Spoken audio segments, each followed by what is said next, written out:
Shalom Bapak Ibu Saudara yang dikasihi Tuhan. Senang hari ini kita bisa kembali berbagi firman Tuhan. Sebelum kita mendengar, mari kita datang terlebih dahulu kepada Tuhan Yesus. Bapa Sorgawi, kami sungguh bersyukur Tuhan, selalu ada kesempatan yang baik buat kami untuk mendengar firman-Mu. Kami menyerahkan hati kami kepada pimpinan Roh Kudus-Mu Tuhan, supaya sungguh-sungguh kami mendengarkan sebagaimana yang Tuhan maksudkan. Tuhan, ubahkan kami melalui firman-Mu. Nasihati, tapi juga teguhkan. Hamba-Mu yang penuh dengan kelemahan dan keterbatasan juga menyerahkan diri. Pimpin dengan kuat kuasa Rohul Kudus-Mu.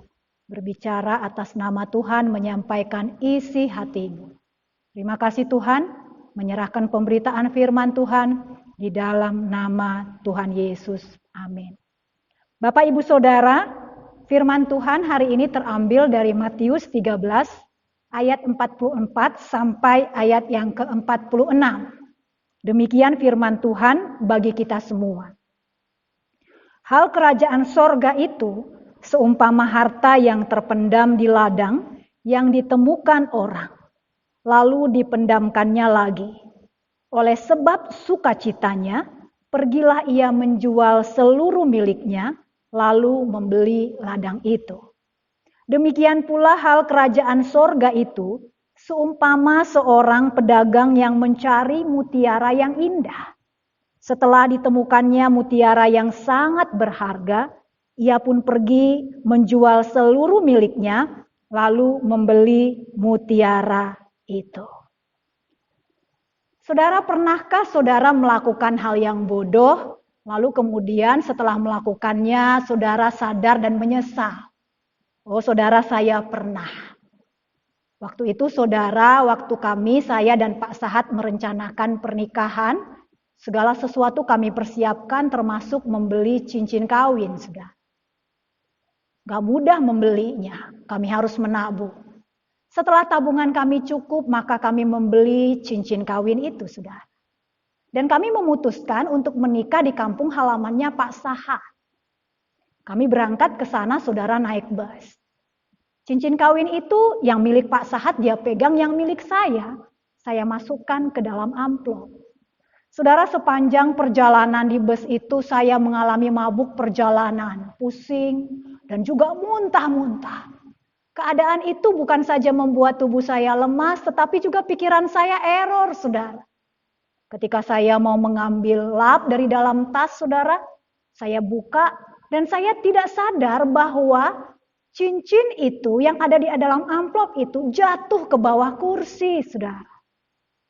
Baru beberapa hari setelah tiba di kampung halaman Pak Sahat, baru saya tahu cincin itu hilang.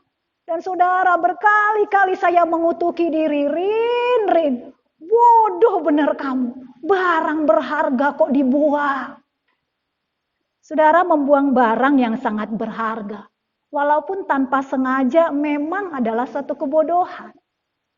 Tapi lebih bodoh lagi saudara kalau membuang barang yang sangat berharga dengan sengaja. Tapi ada enggak orang seperti itu? Ada, saudara. Seorang ibu, dia baru saja melahirkan putranya yang sehat. Bukan bergembira saudara, ibu itu malah membuang bayinya ini di dalam tong sampah. 2 hari kemudian saudara, bayi itu ditemukan dan diadopsi oleh keluarga Nathan dan Betty Vigers. Keluarga Nathan Vigers ini saudara memberi nama kepada anak itu Freddy Vigers. Saudara, sejak kecil Freddy sudah menunjukkan keistimewaan, saudara. Dimulai suatu kali, ayah angkatnya, saudara, membelikan dia sebuah komputer bekas Macintosh, saudara. Yang dibelinya lalu ditaruhnya di dapur agar anaknya itu bisa bermain-main dengan komputer itu. Tapi luar biasa, saudara, bukan hanya Freddy bisa bermain layaknya anak seusia lainnya, tapi dia justru bisa membongkar, memasang kembali komputer itu sampai hidup kembali. Sejak saat itu saudara, Freddy menjadi seorang penggila komputer. Tidak hanya di situ saudara, Usia 9 tahun, Freddy sudah bisa memperbaiki komputer. Bahkan di usia sebelia itu sudah mulai bekerja. Usia 12 tahun, saudara, Freddy resmi menjadi teknisi komputer berlisensi. Usia 15 tahun, Freddy membangun perusahaan komputernya. Bahkan di usia 15 tahun itu, saudara, dia berhasil menciptakan sepatu dengan GPS pelacak yang dia ciptakan sebenarnya untuk ayahnya yang terkena Alzheimer. Lalu saudara, ada perusahaan yang membeli ciptaannya ini, saudara, jutaan dolar. Saudara, di usia 24 tahun, Freddy membangun perusahaan Figures Communication. Dan dia berhasil menciptakan 80 program software. Saudara, hari ini dia baru berusia 30 tahun. Namun Freddy, saudara, sudah memiliki kekayaan 63 juta US dollar, hampir 1 triliun. Saudara, tidak hanya itu. Freddy bukan saja cerdas otaknya, tetapi juga mulia hatinya, saudara. Dia mendirikan yayasan sosial yang memberi bantuan banyak beasiswa bagi siswa miskin. Dia juga menolong lansia yang mendapat layanan masa tua dan membantu para gelandangan yang tidak memiliki rumah.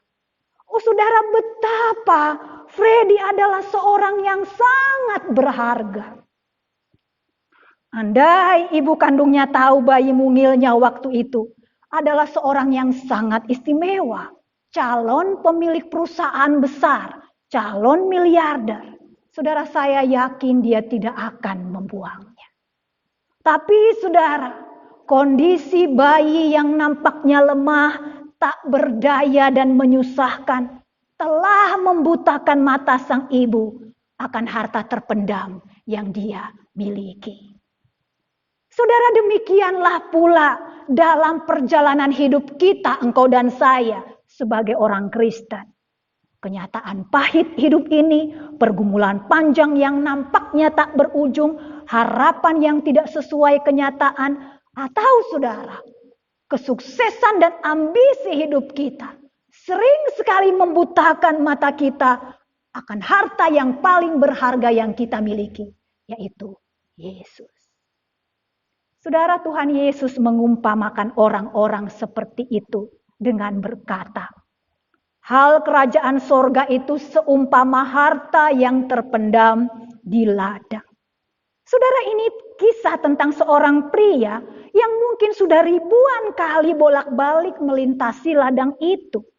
Pria itu sudah hafal setiap inci daripada ladang itu. Di mana ada jeglongan, tanjakan, di mana tegalan. Tapi pria itu, saudara, nggak pernah sadar ada harta terpendam hanya beberapa inci di bawah permukaan tanah. Saudara, siapa sebenarnya yang dimaksudkan Yesus dengan pria itu? Saudara, pria itu menggambarkan murid-murid Yesus. Orang-orang yang sudah menikmati kedekatan dengan Yesus. Mereka, saudara, sudah cukup lama berjalan bersama Yesus. Namun Alkitab mencatat sering sekali murid-murid ini salah fokus, saudara. Murid-murid buta. Sebenarnya mereka memiliki harta yang paling berharga, yaitu Yesus di tengah-tengah mereka. Tapi mereka buta. Mengapa, saudara? Karena saudara, ketika mereka mengikuti Yesus, mereka memikirkan hidup yang nyaman. Tapi kenyataannya bertubi-tubi persoalan datang, saudara.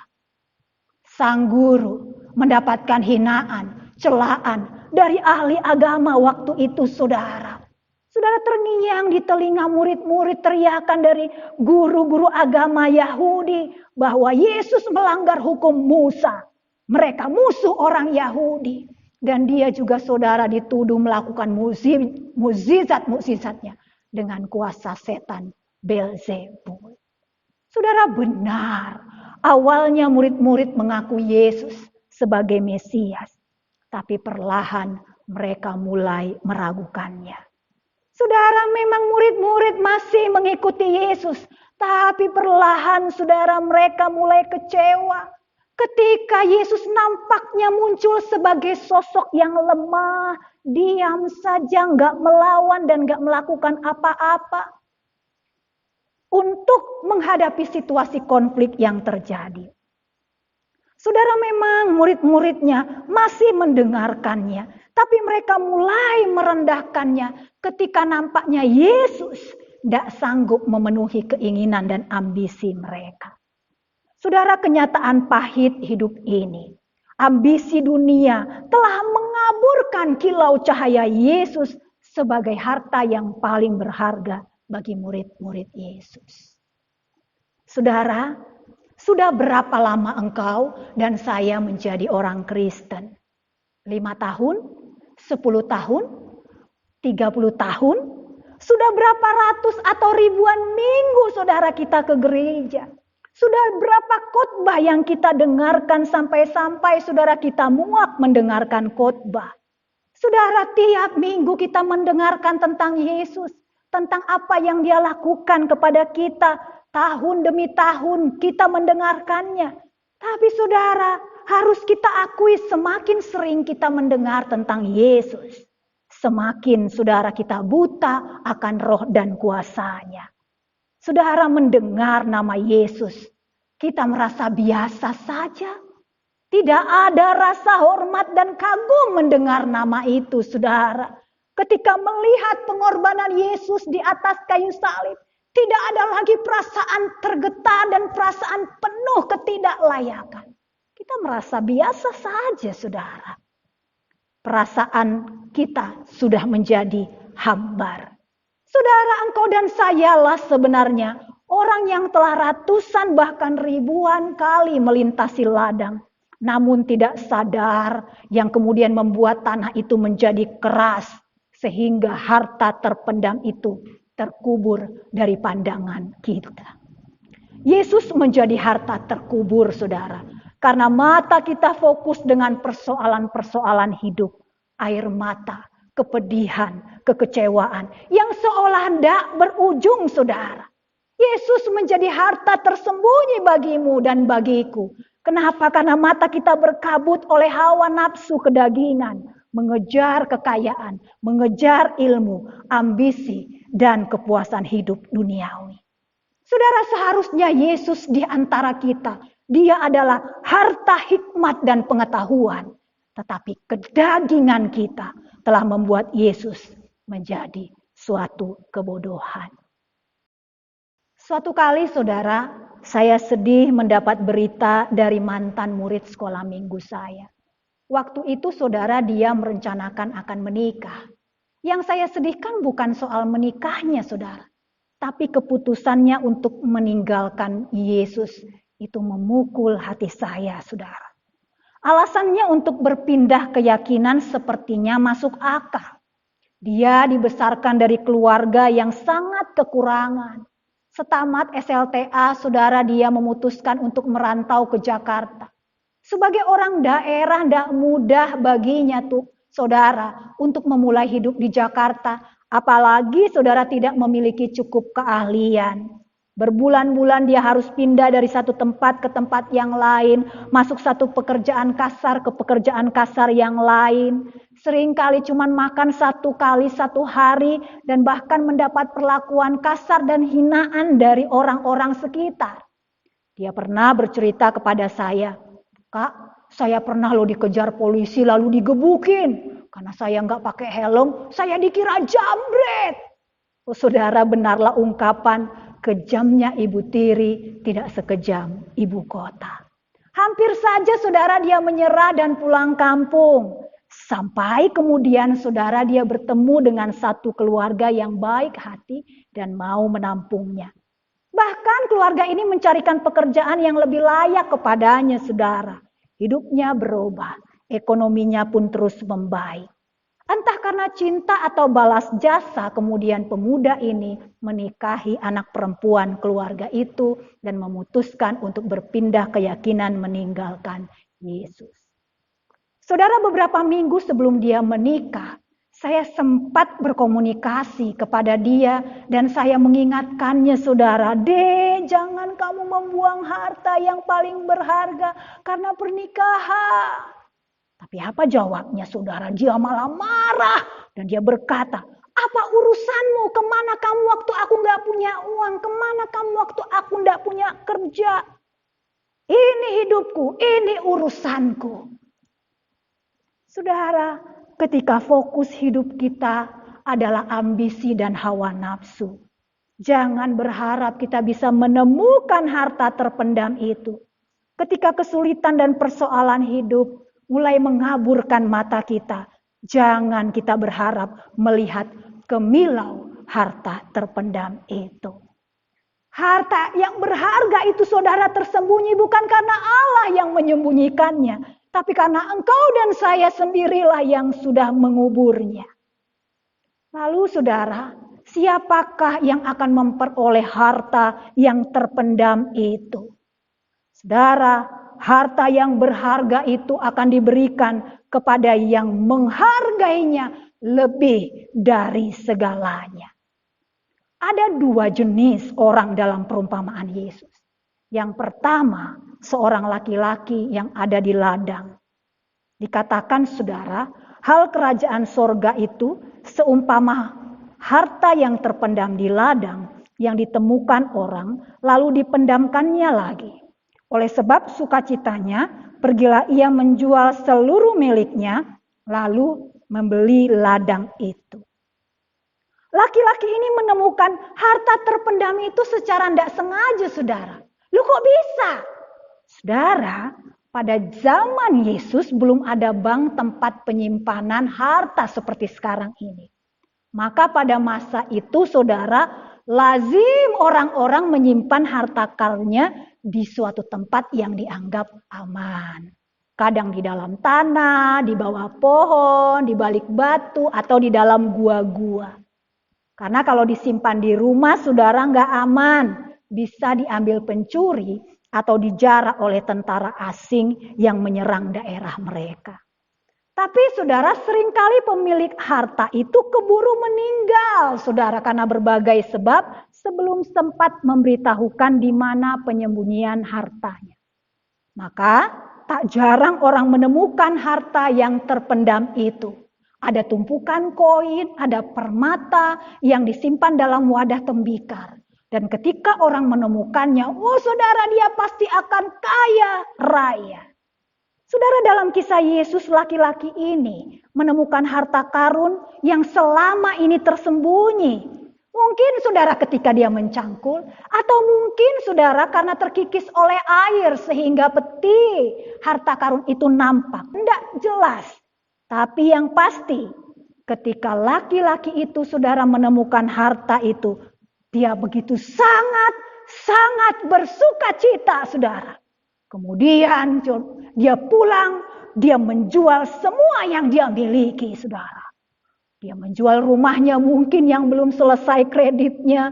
Dia menjual sepeda motor hasil arisan, kulkas hadiah, belanja dari supermarket. Dia menjual baju-bajunya, panci gosongnya, sendok, semuanya, saudara, secepat-cepatnya.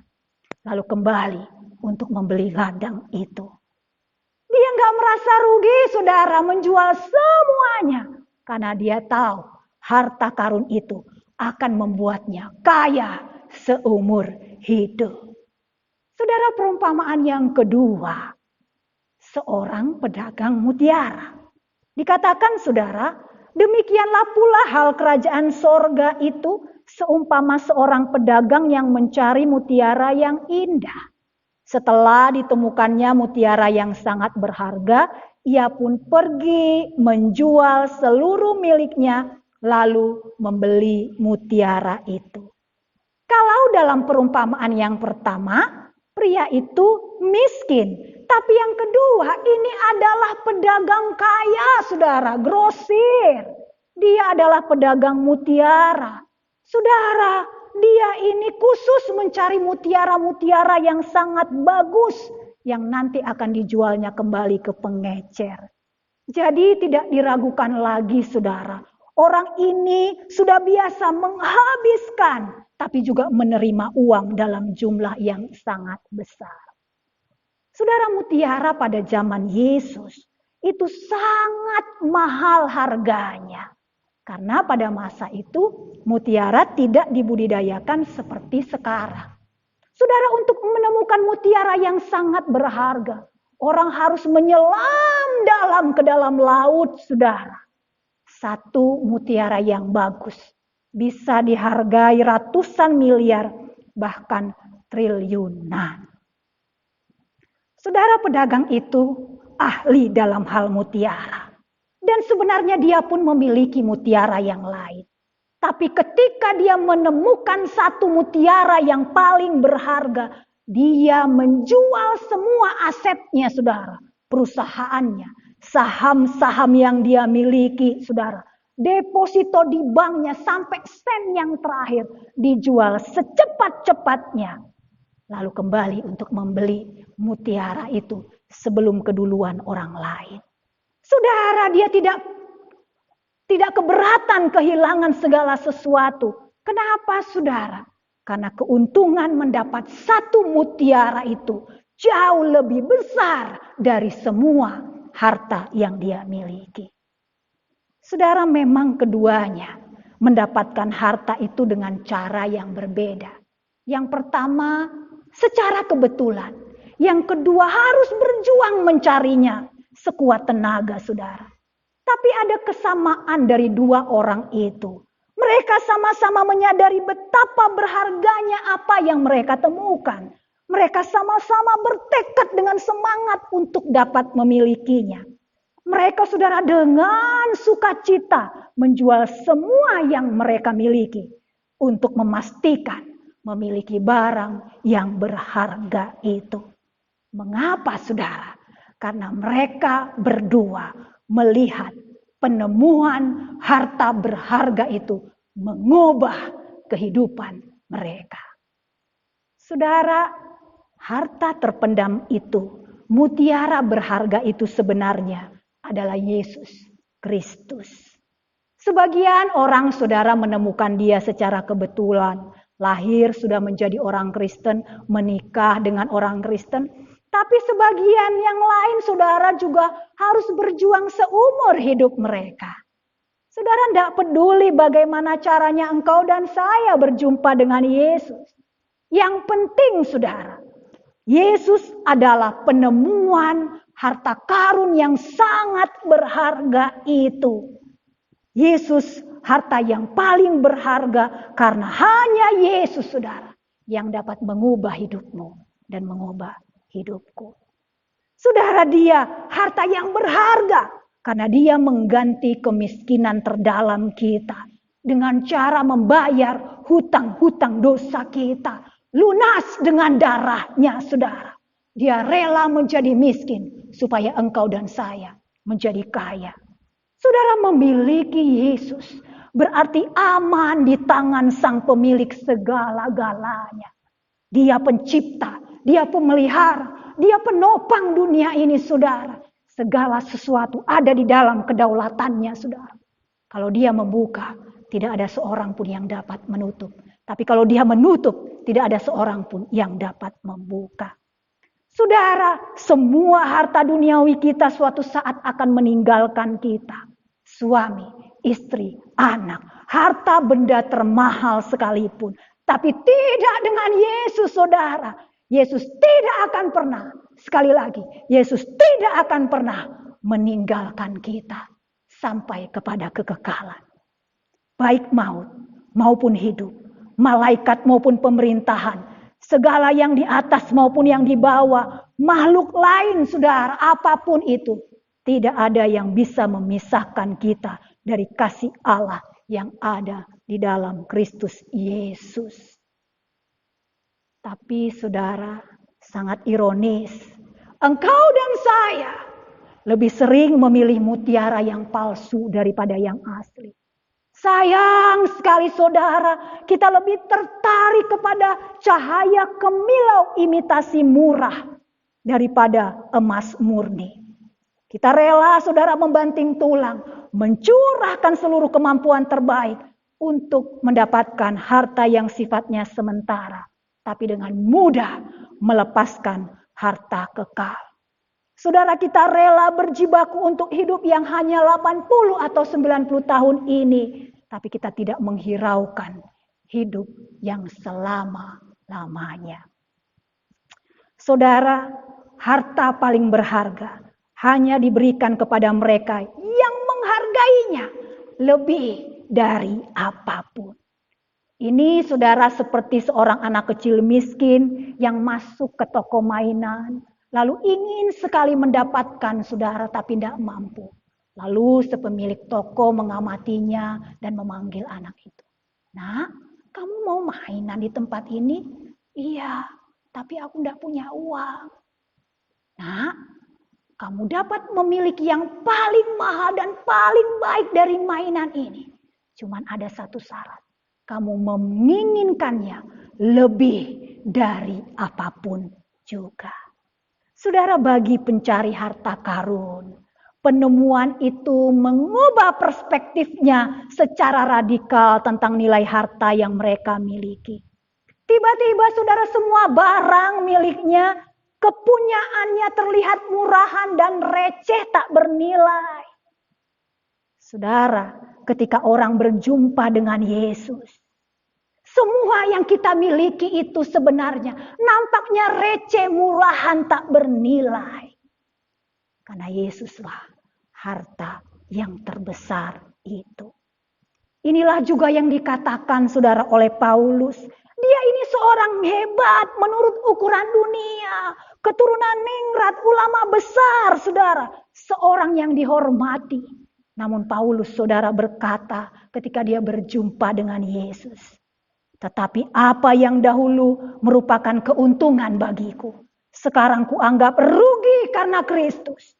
Malahan segala sesuatu kuanggap rugi karena pengenalan akan Kristus Yesus Tuhanku lebih mulia daripada semuanya. Oleh karena dialah aku telah melepaskan semuanya itu dan menganggapnya sampah supaya aku memperoleh Kristus. Saudaraku, Yesus Kristus adalah harta yang paling berharga. Sehingga kehilangan segala sesuatu untuk dia, saudara, bukanlah suatu kesedihan, tetapi sukacita. Saudara, ada seorang perampok berwarga negara Rusia, Nikolai Kamara namanya. Waktu itu saudara dia tertangkap dan divonis 10 tahun penjara. Saudara, kebiasaan hidup yang brutal membuat dia menjadi kepala geng di dalam penjara. Sering kali saudara dia menyiksa napi yang lain, saudara. Namun ada yang membuat dia heran, saudara. Napi-napi Kristen yang ada di sana diperlakukan kasar, tidak pernah membalas. Saudara, Kamara mulai tertarik dengan orang-orang itu dan dia mulai mengamati. Dan dia menemukan, saudara, napi-napi Kristen itu, mereka selalu bersuka cita. Padahal di penjara, saudara, penuh dengan kepedihan. Bukan cuma itu, napi Kristen itu juga senang memuji Tuhan, saudara, walaupun menghadapi berbagai kesusahan. Saat mereka mendapatkan kiriman roti, gak lupa mereka membagi kepada napi yang lain yang gak mempunyai roti, saudara. Suatu kali, napi Kristen duduk dekat dengan Kamara dan bertanya kepadanya, "Bro, kenapa sih kamu bisa masuk ke sini?" Panjang Kamara menceritakan kisahnya, saudara, sampai di akhir dia berkata, "Bro, aku adalah orang yang terhilang." Lalu napi Kristen itu berkata kepada dia, "Bro, aku punya satu pertanyaan. Menurutmu, ketika cincin yang sangat bagus, cincin emas kalau hilang, nilainya berubah enggak?" Lalu kemudian Kamara menjawab, "Pertanyaan yang bodoh. Ya endaklah, namanya juga cincin emas. Walaupun dia hilang dan kemudian ditemukan lagi, nilainya tetap sama." "Benar, bro," kata napi Kristen itu. "Sekarang menurutmu berapa nilai seorang yang terhilang?" Oh saudara, Kamara terdiam dan dia menunduk. Napi Kristen itu berkata kepada Kamara, "Bro, orang yang terhilang, entahkah dia pencuri, pembunuh, pezina, penjahat kelas kakap bagaimanapun. Dia memiliki nilai manusia. Orang itu begitu bernilai dalam pandangan Allah. Sampai-sampai dia rela datang ke dalam dunia menjadi manusia. Bahkan rela disalibkan. Kenapa? Untuk menyelamatkan orang-orang yang hilang itu. Karena mereka begitu berharga. Bro, kamu mungkin terhilang. Tapi kasih Allah telah menemukanmu. Oh, saudara, Kamara kemudian tersentuh dan menyerahkan hidupnya kepada Kristus. Setelah dia keluar dari penjara, saudara, dia bergabung dengan sebuah gereja bawah tanah di Rusia. Saudara, pemerintahan Rusia pada waktu itu sangat menentang kegiatan-kegiatan Kristen, termasuk gereja tempat Kamara bergabung. Beberapa waktu kemudian, gembala gereja Kamara ditangkap. Pihak berwenang, saudara, menyiksanya dan memaksanya untuk menyangkal imannya. Tapi gembala itu, saudara, tetap setia dan ia tidak mau membocorkan informasi apapun tentang kegiatan gerejanya, saudara. Untuk memaksanya buka mulut, pihak berwenang, saudara, mendatangkan Kamara dan mengancam kepada bapak gembala itu. Jika kamu tidak mengatakan rahasia itu, maka jemaatmu ini akan kami siksa. Saudara, Kamara mulai ditendang, dipukuli, dianiaya habis-habisan. Saudara, gembala itu gak tahan melihatnya, gak tahan, saudara. Tapi Kamara berkata kepada bapak gembala, Pak, tetap setia kepada Tuhan Yesus. Jangan pedulikan saya bahagia menderita demi nama Kristus. Saudara, pihak berwenang sedemikian murka dan mencungkil mata Kamara. Saudara, bapak gembala nggak tahan, ia menangis dan berkata, bagaimana mungkin saya sanggup melihat ini, nak? Kamu jadi buta. Namun saudara, Kamara memberikan jawaban yang mengejutkan. Dia berkata, saat mataku diambil, aku melihat hal-hal yang indah daripada yang pernah aku lihat dengan mataku. Aku melihat Yesus, juru selamatku. Saudara, pihak berwenang kemudian mengancam juga akan memotong lidah Kamara. Tetapi kemudian Kamara memberikan jawab yang menggetarkan hati sang gembala. Pujilah Tuhan, aku telah mengatakan perkataan-perkataan yang mulia. Sekarang, kalau kalian mau memotong lidahku, aku siap. Saudara, Kamara kemudian mati sebagai martir. Nikolai Kamara tidak menyayangkan matanya, tidak menyayangkan lidahnya, bahkan tidak menyayangkan nyawanya. Kenapa, saudara? Karena dia sudah menemukan yang paling berharga dan paling bernilai. Yesus Kristus, Tuhan, Juru Selamatnya. Itulah sukacitanya. Saudaraku, Yesus tidak menuntut hartamu. Yesus tidak menuntut pelayananmu. Bahkan Yesus tidak menuntut engkau menyerahkan nyawamu untuknya. Yesus hanya meminta hatimu dan hatiku yang tulus memandang dia sebagai satu-satunya yang paling bernilai di dalam kehidupan kita. Saudara, apa yang membuat matamu dan mataku buta tidak bisa melihat kilau cahaya Yesus? Apakah ada kesakitan? Apakah ada kepedihan atau air mata? Ataukah mungkin ambisi-ambisi hidup kita, prestasi, kedudukan, harta? Atau juga dosa-dosa kita yang sedemikian menjerat? Kemabukan, perselingkuhan, perzinahan. Saudaraku, letakkan semuanya itu di hadapan Yesus. Yesus pasti menolongmu dan menolongku. Saudara, ketika mata kita mulai memudar dan tidak bisa melihat cahaya Yesus, yakinkan, lihatlah Yesus kembali yang tergantung di atas kayu salib, saudara. Dan katakan, saat kupandang salib rajaku yang mati untuk aku, kurasa hancur congkakku dan harta hilang harganya. Saudaraku, Yesuslah harta yang paling bernilai bagimu dan bagiku. Dialah sumber sukacita kita. Mari kita berdoa. Bapa, terima kasih kami sudah mendengarkan firman-Mu. Terima kasih Tuhan. Sebenarnya kami memiliki harta yang paling berharga, yang kadang-kadang terpendam oleh mata jasmani dan mata rohani kami. Arahkan kami Tuhan untuk sungguh-sungguh dapat melihat Engkau sebagai harta yang paling berharga dalam hidup kami.